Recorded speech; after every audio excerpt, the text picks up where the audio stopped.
இன்றைக்கி நம்ம cheese ball செய்ய போகிறோம். அதுக்கு சீஸ் பாருங்கள் எடுத்து வச்சுருக்கேன். இப்போ உருளைக்கிழங்கு வேக வச்சுருக்கேன். இப்போ இதை நைஸாக பொடி பண்ணிக்கலாங்க. நல்ல கட்டிகள் இல்லாமல் பொடி பண்ணிக்கலாம்.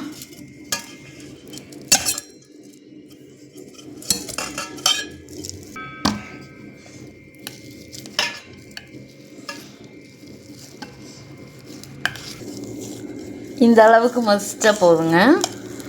கட்டிகள் இல்லாமல் நல்லா பண்ணிக்கோங்க. இப்போ இதில் தேவையானதெல்லாம் போட்டுக்கலாங்க. ஒரு அரை ஸ்பூன் மிளகாத்தூளுங்க.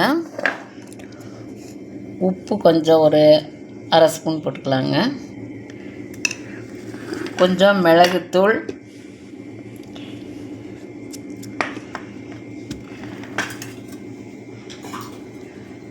மல்லி பொடியாக நறுக்கி கழுவி வச்சுருந்தாங்க. இதை நல்லா பிசைஞ்சு உருட்டி எடுத்துக்கலாங்க.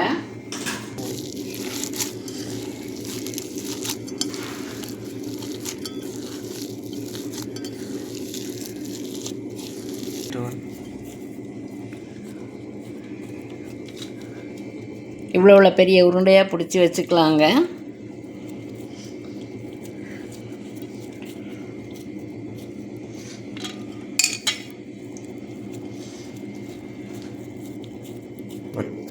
இப்போ இந்த மாதிரி பண்ணிக்கலாங்க.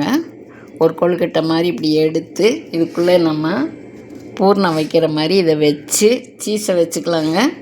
வச்சு இப்படி கவர் பண்ணி மூடிடலாங்க. நான் இவ்வளோ நாள் கடையில் தாங்க வாங்கி வறுத்து சாப்பிட்டுட்டு இருந்தேன். இன்றைக்கி தான் ட்ரை பண்ணுறேன்.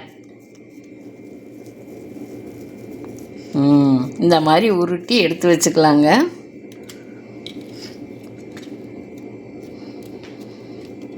இதே மாதிரி எல்லா உருண்டையும் செய்து வச்சுக்கலாம். இப்போ எல்லாத்தையும் இந்த மாதிரி செய்துட்டோங்க. வெளியே தெரியாத அளவுக்கு நல்லா வச்சுக்கோங்க. ஏன்னா எண்ணெயில் போட்டோம்னா அது வெளியே வர்றதுக்கு வாய்ப்பு இருக்குது. நல்லா இப்படி வெளியே தெரியாத மாதிரி பண்ணி இப்படி வச்சுக்கலாம். இப்போ எல்லாத்தையும் உருட்டியாச்சுங்க.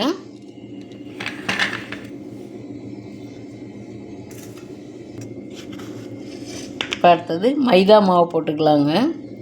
ஒரு 2 கரண்டி போட்டுக்கிறேன். கார்ன்ஃப்ளவர் மாவு 2 ஸ்பூன் போட்டுக்கலாம்.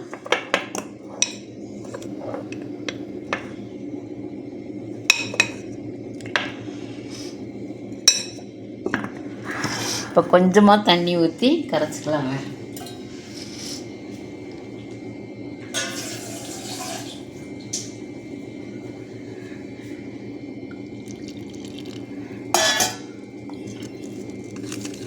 ரொம்ப தண்ணியாகவும் வேண்டாங்க, ரொம்ப கெட்டியாகவும் இருந்தாலும் ஒட்டாதுங்க.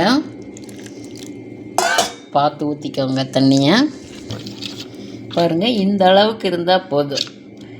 இப்படி கரைச்சி வச்சுட்டு ப்ரெட்டு பொடி பண்ணி வச்சுருக்கேங்க. இப்போ எண்ணெய் வச்சுட்டு வந்து சுடலாங்க. இப்போ இந்த மாவில் நனைச்சிட்டுங்க ப்ரெட் பொடியில் பரட்டி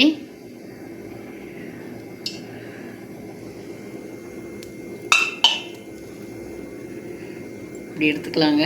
எண்ணெய் தெரிச்சிட போகுது. இதில் கரண்டியில் வச்சு விட்றாங்க.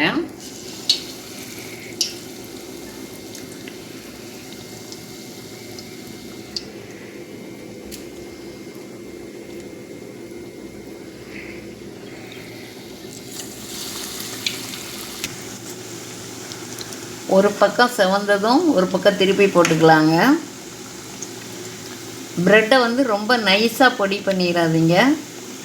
கொஞ்சம் குருணையாக இருந்தால் தான் இந்த மாதிரி நல்லா பொறுன்னு வருங்க. வேகட்டும் கொஞ்சம்.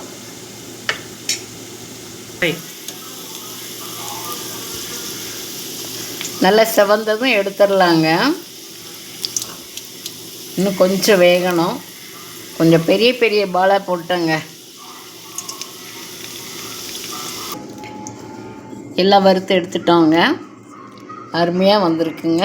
பாருங்கள் எப்படி இருக்குது பாருங்கள், நல்லா சொர சொரப்பாக. இப்படி வரணும் அப்படின்னாலே நம்ம வந்து ப்ரெட்டை வந்து குருணையாக தான் அரைக்கணுங்க. அப்போ தான் இந்த மாதிரி வரும் முருகலா. இப்போ எப்படி இருக்குது பார்க்கலாங்க. உள்ள எப்படி இருக்குது பாருங்கள், அருமையாக வந்திருக்குங்க. நீங்களும் இதே மாதிரி செய்து பாருங்கள். டேஸ்ட் எப்படி இருக்குது பாருங்கள். எப்படி இருந்ததுன்னு எனக்கு கமெண்ட் பண்ணுங்கள்.